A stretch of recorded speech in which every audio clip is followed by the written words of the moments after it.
We got to talk a little Penn State as they've just lost their last two games. The Oregon one, I could understand. The one up against UCLA, I still can't believe that one. So let's welcome in former Penn State quarterback Christian Hackenberg here with us. Christian, been a while. Appreciate the time as always. Good to catch up with you. How you been?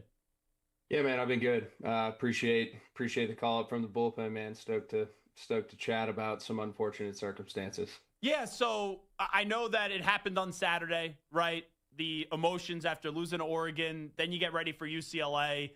It's on no one's radar with UCLA. I know they have Nico Iamaleava, but no one's on the season, already fired their coach.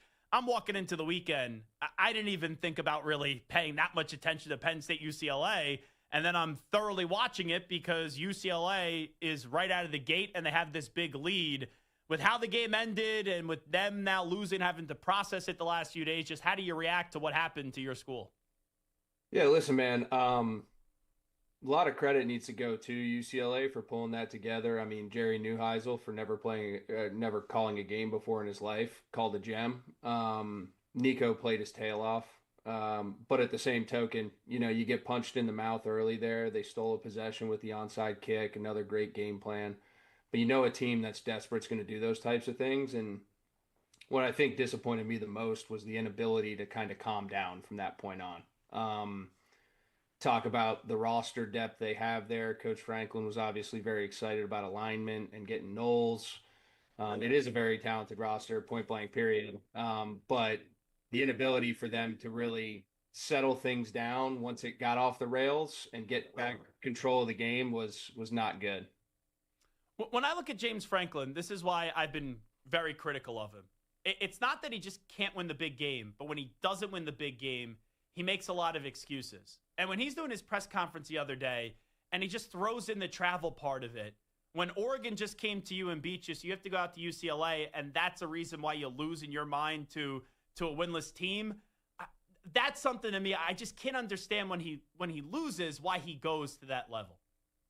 Yeah, I mean, I will say I thought that he did a good job of, or at least from what I've seen in the past, owning it. But to your point, those little excuses weren't there. And I said it from the beginning of the year, there's not going to be many that are going to be viable. He's had some ones where you maybe could have said, okay, yeah, all right, that's fair. NIL, you got to get your facilities, whatever it may be. But I think that was part of the move from the athletic department starting this season with what they thought they had coming back, being able to go get Knowles, Coach K coming off what was relatively a good year, considering that they really only had one offensive threat in Tyler Warren last year outside of the backfield. I don't get it either, brother. But for me, like I said, at least to give him a little bit of kudos, he did own it more than I've ever seen, and when I played for him, so that was at least a step forward in that direction. Christian Hackenberg here with us. Are you done with him? Do you think at the end of this year, assuming they don't go to the college football playoff, that Penn State needs to move on from James Franklin as their head football coach? Yeah, listen, man. I think it's gotten to that point now where they back themselves into a corner, and I think it's not whether I'm done with them or whether whoever else is done with them. I think it's more so the fact that the noise is getting almost. It's forcing some people's hands. And I think, the reality of the situation is, and I know Penn State fans don't want to hear this, they went out like they got a shot. You know what I mean? It's just not easy to win out. They had a lot going for them from the schedule, had a bye week before Oregon. Didn't expect this one, have a bye week before Ohio State. In November got a little bit more spooky with Indiana playing really well and Nebraska playing well. But you got both those games at home. But they have to win out now. There's no ifs, ands, or buts about it. And if that doesn't happen, I'd hate to be Pat Kraft because he's going to have to make some decisions and figure something out. Yeah, and I know I'll hear from some Penn State fans as Christian Hackenberg is here with us. Oh, the buyout is so big. James Franklin's done a good job. Is someone going to be able to go in and win a national championship? And there's some people where there is resistance. I think a lot of other people are saying, okay, I just think James has reached his apex in Happy Valley. But instead of just saying, hey, I'm Zach Gelb, I think James Franklin should be fired, I think you also have to come with some names. So, I was sitting down last night and I was thinking to myself, who could replace him? And I thought about a Kurt Signetti. I thought about a Kenny Dillingham. John Sumrall, Brent Key, just some names of some active coaches that I think are realistic for them to get. And then maybe even the Georgia defensive coordinator and Glenn Schumann if you want to go with the coach that doesn't have head coaching experience, that's a young hotshot coordinator. So I do think there are names out there that it could be the right time, and I do think it is the right time to reset and bring someone else in there to see if they could advance this ball from the 10-yard line out, because Penn State has been a really good program. They've been knocking on the door of becoming great, but under Franklin, it just seems as if this guy has done everything that he can, and it's not going to get that much better. Yeah, there's definitely names. I think you got to be careful, though, and I think it can't be risky. It has to be calculated, and one of the things that I thought about is with the transfer portal, you look at what Cignetti did over to Indiana. The turnaround time wasn't much. He brought 30-40% of his roster from JMU, guys he trusted who could come and play. Now, a little bit of a different, that's apples to oranges comparing where Indiana was and where Penn State is at this point. But I think if the move was made, you gotta try to get somebody that's got a really good quarterback right now that can bring them with them. With Drew leaving, you're going to have the departure of that nucleus that everybody was so excited about. So you're going to have somebody who can come in and fix it quick, because the expectation isn't going to shift. And the leash is only getting shorter, and the timeline to build that program culturally how you want it's getting shorter. But fortunately, you have tools at your disposal to be able to expedite that process. So if it did happen, I like I said, I call me crazy, but I think Ruley's a guy who's just been sitting there waiting for that hometown kid, played there. There's a few others, but it's just one of those things. I think you really need to find a home run hire and really think about it. It can't be knee jerk. Yeah, and obviously Matt Rule and Pat Kraft, I know that relationship. They're very close. I just don't know if he's ready to leave Nebraska yet. And they have something good right now or building there right now. I just don't know if he'd be ready, even though, right, you went to high school in that area and he went to college there. That could be a tough one to turn away. But I don't think he's ready to leave Nebraska yet. That's why I didn't say him. Yeah. No, that's totally fair. But, you never know. You never know those conversations behind closed doors. Yeah, 100%. Christian Hackenberg is here with us. All right, let's get to the quarterback. Obviously, he made a mistake up against Notre Dame, made a mistake up against Oregon at the end. You know what it's like to play quarterback at Penn State. I'm not blaming the loss on Saturday solely on him. It was a complete and utter team no-show right out of the gate. But your evaluation now, year 3 in, of Drew Allar as a starting quarterback.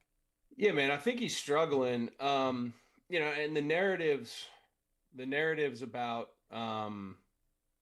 him and what's around him, I think, are a little bit tough. I think you really have to look at the skill set that he has and how Andy Kotelnicki's offense is married up into this point, and it's looked really slow. And I think, maybe say it's this injection of new toys. You got 3 receivers that had almost 3,000 yards last year cumulatively and have been relatively non-existent. Like, they didn't just come to Penn State and get worse. Like, they didn't just become bad players.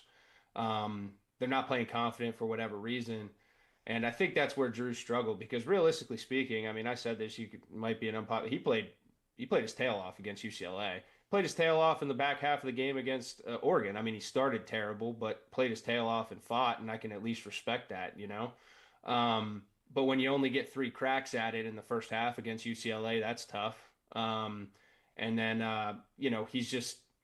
he hasn't made the easy plays that he's usually making, and then, hasn't quite cashed in on the bigger shots. And that's a combination of him and also, how they're calling it. I think the most frustrating thing is just with the offensive line they have on paper, big physical offensive line, with the running backs they have. I've been more frustrated with the fact that they haven't just lined up and just simplified it and played matchup football, because you're good enough to do that against probably 90% of the country. And then the other 10%, you got to scheme some stuff up. But it's just, the offense is way too gimmicky, too much motion for me. And I think that's probably messing with him a little bit too. I said, I got to get that guy a still picture and let him operate, especially now that he's got 4 or 5 guys that can get open and win, as opposed to just Tyler Warren last year. Christian Hackenberg here with us. Not just to Drew, but also you look at Arch Manning with all those expectations. Yeah. And there's a mental side. And there's a mental side to playing quarterback. And you could just see it sometimes when Drew speaks to the media right now. There's sometimes that blank stare where he's frustrated and he knows it's just not going his way. Arch Manning so far doesn't look ready for the moment. As a quarterback, how do you kind of fight through those things to not let it really eat you alive and potentially derail your career? Yeah, I mean that's the most important part, man. As a guy, where I think that side of my experience got me, was not being able to get over that hump. It's tough, man. You can be as physically and mentally tough as you think, but when you're in these types of circumstances and the amount of pressure, and I mean, hell, I can't even imagine with the money thrown into it Yeah. now. The type of expectations is becoming much more like Because pro you know ball what? from that side And of sorry to things. cut you off. I'll let you continue, but the money Yeah, does change a factor in the way that we evaluate it. Because correct. I think for a while, when I would talk about college kids, I would still view them as college kids and maybe hold off as the way I would criticize a pro athlete. Now, with them making money, I do think it opens the door for people to just more easily criticize college athletes. Yeah, for sure, man. And when you see some of these programs that are going out as much as they have been, just begging the fan bases for money, it's the easy excuse. It's the easiest dot to connect, right? And I think that's definitely a big element. Me and a bunch of my buddies were just talking since that game against UCLA, and we just almost want to be in that locker room just to see how much different it is. Like even just from player to player, and you could hone in on guys like that. But the dark times I had, I was able to just rally with my dudes, drink a couple beers on a Thursday night. Like it was a much different feel, I think, than what it is now. Like these guys are really they're pros, and they're going to be evaluated as such. And you just have to grow up faster. And that's like the simple way to put it. You have to grow up faster. You have to be confident in what's around you, and you got to have a good support system both in the building and outside of it. And we've seen guys overcome those issues. Yeah. It may be too late for Drew in terms of college at Penn State, how he envisioned it. Arch still has time because he's expected to be back next year. But I remember when Jalen Hurts in the national championship game got benched. And look, that guy just won a Super Bowl MVP last year. So it does happen where guys, it doesn't work the way that they thought it was going to work. And then you go on to have success. Hey, look at Carson Beck so far. He was at Georgia. It was humming. Then last year it got away from him. Everyone kind of wrote him off. He's supposed to be the #1 overall pick. And now he's undefeated at Miami, and he could be a Heisman Trophy finalist this upcoming year. Playing really, really well, man. It's crazy what sometimes just the right environment will do for you as an athlete. And I think the biggest thing is you can't ever start to doubt your capabilities. And once that creeps in, if you have an unwavering confidence in that, the situation can change. And as long as you get up and keep swinging, you'll have another crack at it. So I hope that's the case for both those cats. Yeah, and then also you have a great Big Ten matchup this weekend. As we wrap it up with Christian Hackenberg, you got Fernando Mendoza with Indiana going up against Dante Moore at Oregon. Dante Moore, another one of those guys, right, was at UCLA, then had to sit for a year at Oregon, learned, and now he could end up being a #1 overall pick of the draft. He could end up being a Heisman Trophy winner this year. Indiana, Oregon, the two quarterbacks and the coaches, Signetti and Lanning. It seems like we're going to have a great one coming up on Saturday afternoon. Yeah, man. Getting to watch him play live was really cool, especially in that environment. I said this right after the game. It was the best environment I've ever seen. And for a kid who's never really taken a snap in that type of environment, he didn't flinch, and he played phenomenal. So he's going to be fun to watch, man. Him and the combination of him and Dan, he plays free. He lets it hang. He got a little bit of gunslinger in him, good enough athlete. And then, as you said, Indiana, it's just cool seeing how quickly Kurt has got that place kind of humming and right there. And he's just a couple of breaks away from, I think, blowing that off. So Big Ten's good this year, man. I think you're gonna see some people swing around. Whatever you want to say about some of these losses, they are what they are up until this point. But again, it's getting more like pro ball, man. You're gonna have some teams fall, you're gonna have some teams trip. So I always get excited about those types of matchups. Yeah, and if this, I know I mentioned it earlier, but if this is the end of the road for James Franklin, like Pat Kraft would have to call Signetti and at least make him say no. I know he's 64, he's not a spring chicken. But what that guy's been able to do at Indiana, imagine what he could do at Penn State. I don't know if he would leave, but it's definitely a phone call you got to make, right? Yeah, I mean, I think so, man. And like I said, I'll leave the administrative stuff to them. James has a job to do. He could still save it. It's not the easiest road. And I don't think the fans are going to take anything less than an Ohio State national championship run. But I'll leave all the decision making to the people that make the big bucks. Some other quarterbacks that have stood out to me, Sawyer Robertson, we just had him on at Baylor. He's leading the nation in passing yards and passing touchdowns. I like what I'm seeing out of Marcel Reed. And then we talk about bouncing back. I don't think he played as poorly as what people said week 1 up against Florida State, but the last 2 weeks, Ty Simpson's really rolling with the Crimson Tide. Yeah, I mean, and I think you can even take a microcosm back to how he bounced back against ULM. Granted, it's ULM, but I mean, he goes 17 for 17 and like 225 and 3. You know, he can really play, man. I like his game. You know, and that's a program that, to your point, you know, has kind of had all the pressure in the world. Everyone was talking about Kalen DeBoer getting fired, and they were able to get back on the wagon with some great quarterback play. So it can be done.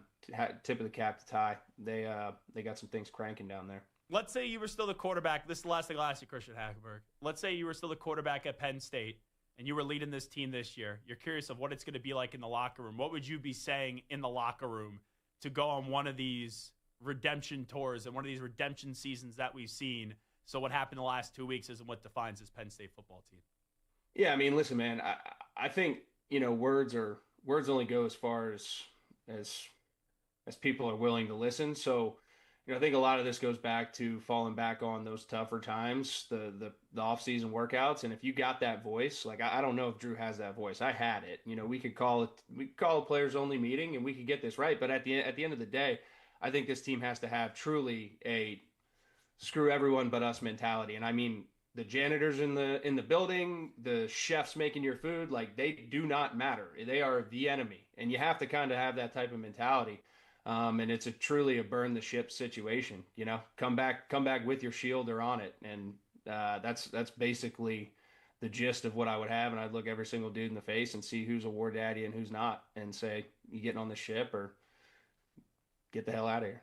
I like how you cleaned it up for us on the radio. Yeah. That is much appreciated. He is Christian Hackenberg, the former Penn State quarterback. I know it's not always easy when the football team isn't playing well to come on and talk about it, but I appreciate you coming on today and giving us your perspective. No, man, it's all good. I appreciate you having me.